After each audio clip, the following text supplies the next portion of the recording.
Imagine a world where the British Parliament was blown to smithereens in 1605. What would history look like? Welcome to the tale of the Gunpowder Plot, a daring scheme concocted in the early 17th century, intended to obliterate King James I and the entirety of British Parliament. A cast of characters, each with their own motivations, played a role in this audacious plan. A plot so audacious it still sends shivers down the spine. But what led to this drastic plan? In the early 17th century, England was a cauldron of religious tension. The kingdom was caught between two major religious factions, the Protestants and the Catholics. The reign of King James I, a Protestant, further intensified this conflict. King James was determined to establish a unified Church of England, one that would bring together the Protestants and the Catholics under one religious banner. However, his dream of religious unity was met with strong resistance from both sides. The Catholics in particular felt marginalized and persecuted under his rule. They yearned for a time when they could freely practice their faith without fear of retribution. This sense of religious persecution led to an underground Catholic resistance, a movement that sought to restore Catholicism as the state religion. Many of these Catholics felt that their faith was under attack, and they were willing to do whatever it took to protect it. This is where our story takes a dark turn.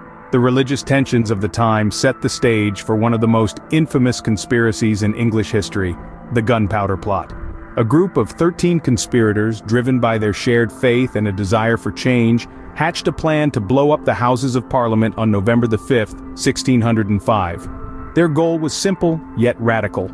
They aimed to kill King James, obliterate his government, and replace it with a Catholic one.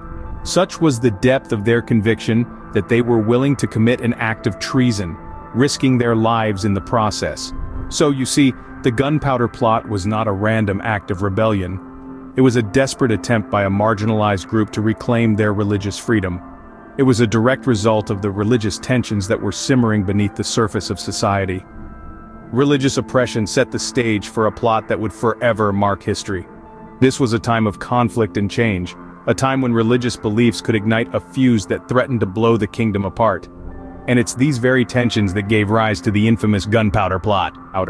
At the heart of this plot were 13 men, driven by desperation and vengeance.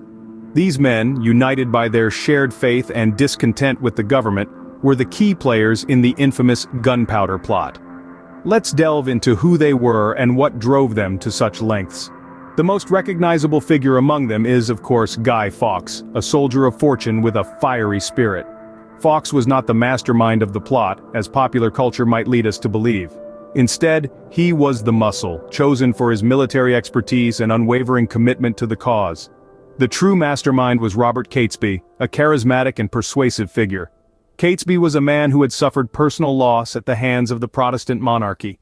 His father and brother had both died in prison for their Catholic faith, igniting in Catesby a deep desire for vengeance and change. Then there were the Wright brothers, John and Christopher, childhood friends of Catesby.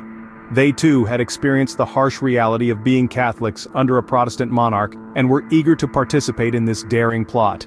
Thomas Percy, a man of noble birth and a relative of the Earl of Northumberland, was also part of the conspiracy.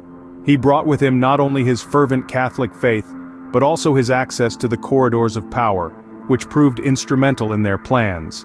The plotters, motivated by their shared desire to end the persecution of Catholics, planned to blow up the House of Lords during the state opening of Parliament. Their intention was to kill King James I and replace him with his daughter, Princess Elizabeth, who they hoped would be a Catholic queen. They rented a house near Parliament and smuggled in 36 barrels of gunpowder into a cellar beneath the House of Lords. The plan was for Fawkes to ignite the fuse and then escape across the Thames before the explosion. A plan meticulously crafted, but destiny had other plans. Their plot, as we know, did not go as planned, a testament to the unpredictability of history and the resilience of the human spirit. In a twist of fate, an anonymous letter led to the unraveling of this grand scheme. The Gunpowder Plot, meticulously planned to shake the very foundations of English governance, was all set to come to fruition. But sometimes the best-laid plans of mice and men often go awry. The conspirators, including the infamous Guy Fawkes, were ready to ignite the barrels of gunpowder hidden beneath the House of Lords.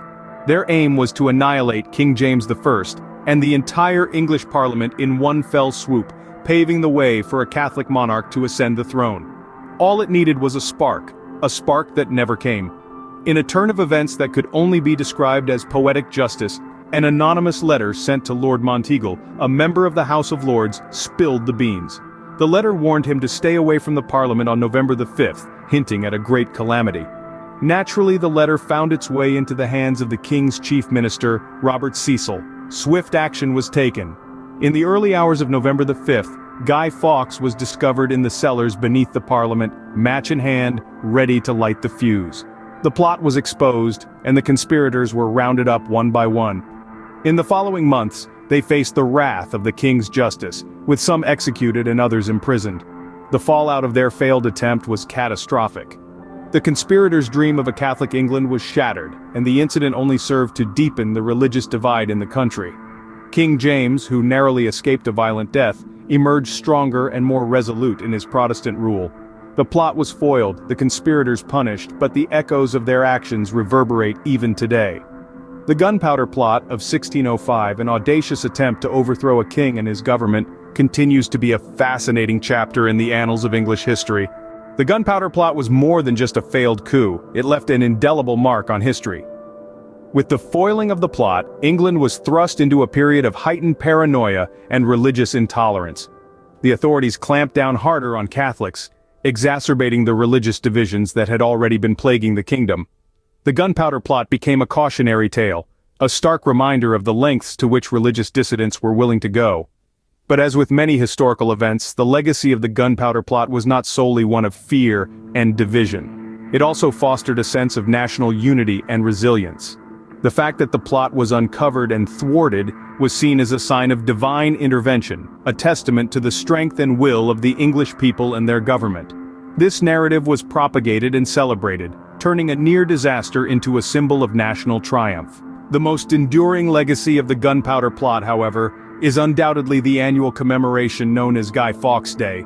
Every 5th of November, bonfires light up the night sky across England. Effigies of Fawkes, the man caught guarding the barrels of gunpowder, are burned in a symbolic reenactment of his punishment.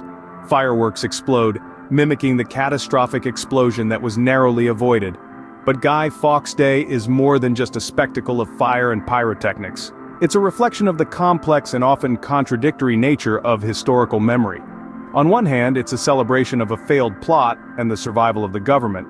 On the other, it's a moment to reflect on the reasons behind the plot, the religious tensions and political struggles that sparked such a desperate plan. Over the centuries, the image of Guy Fawkes has evolved. Once a symbol of treachery, he has been reimagined in some circles as a symbol of rebellion against oppressive authority. This shifting interpretation shows that the legacy of the Gunpowder Plot is still very much alive, still shaping and being shaped by our understanding of history. The Gunpowder Plot, a tale of treason, became a symbol of national resilience.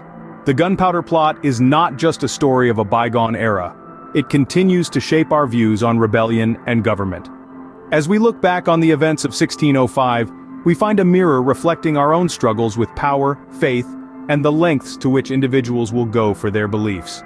The Gunpowder Plot was a violent act of rebellion, driven by a group of men who felt marginalized and persecuted. Today, we still grapple with the question of how to balance the rights of the individual with the needs of the collective, how to allow for dissent while maintaining social order. It's a potent reminder of the dangers of religious intolerance and the corrosive effects it can have on society. The conspirators, pushed to the fringe by their faith, believed that an act of violence was their only recourse. In our world today, we see similar patterns of radicalization, sparking discussions on how to foster inclusion and understanding among diverse communities. In the United Kingdom, every 5th of November, the air is filled with the smell of bonfires and fireworks. As the night sky lights up, the nation commemorates the foiling of the Gunpowder Plot, not in celebration of rebellion, but as a testament to the resilience of a nation, the strength of its government, and the importance of unity in the face of division. The Gunpowder Plot, a testament to the power of belief, the danger of fanaticism, and the enduring spirit of a nation.